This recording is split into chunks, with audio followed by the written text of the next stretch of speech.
మీరు నమ్మండి నమ్మకపోండి, ఇట్లాంటి కొంతమందికి నమ్మబుద్ధి కాదు. నమ్మకపోతే ఆడవండి, నేను చేసేది ఉంది కానీ చెప్పేది పచ్చి నిజాలు. కూటమి అయిపోయింది, పెద్ద గొడవ స్టార్ట్ అయిందండి. వాడు తిప్పలు పడి లేపాడు.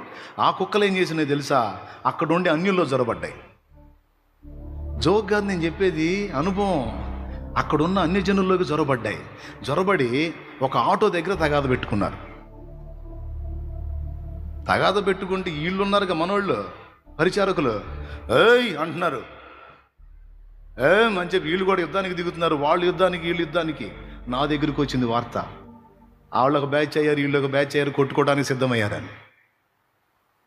నేను అప్పుడే వాడి గురించి ఆలోచిస్తాను. ఈ కొట్టుకోవడానికి సిద్ధమయ్యారన్నప్పుడు వాడు మంత్రోచ్చారణ ఎలా చేస్తారో తెలుసుగా నాకు. అది పెదవులు ఎలా కదులుతాయో నాకు క్లిక్ అయింది. ఫోటో కొట్టారు మనోళ్ళు. వాడున్నంత వరకు పడ్డది వాడు పడలా ఫోటోలో.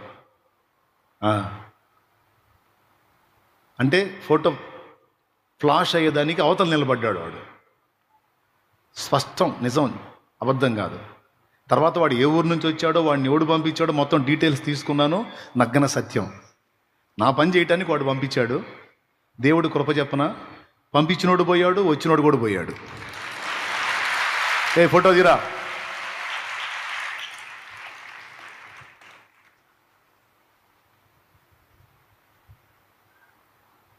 పంపించినోడు పోయాడు, వచ్చినోడు పోయాడు. ఇద్దరు పోయారు. ఇప్పుడు లేరు, ఇద్దరు భూమి మీద లేరు. నన్ను దేవుడు ఆయన కృపతో నిలబెట్టుకుని ఉంచాడు.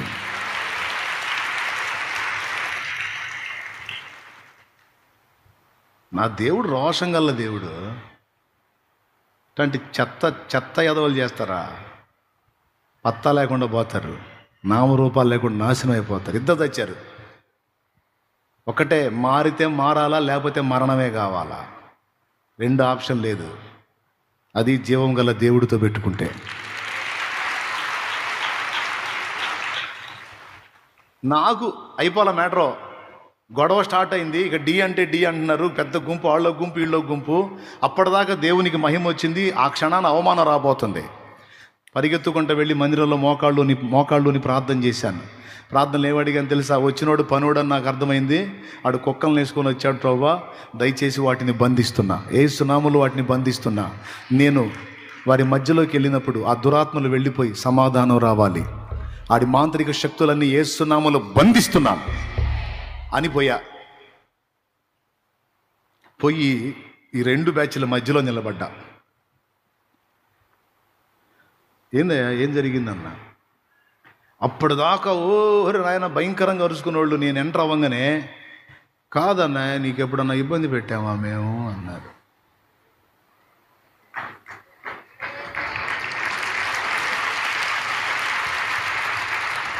ఏమి లేదు. ఇక నేను నిలబడ్డా.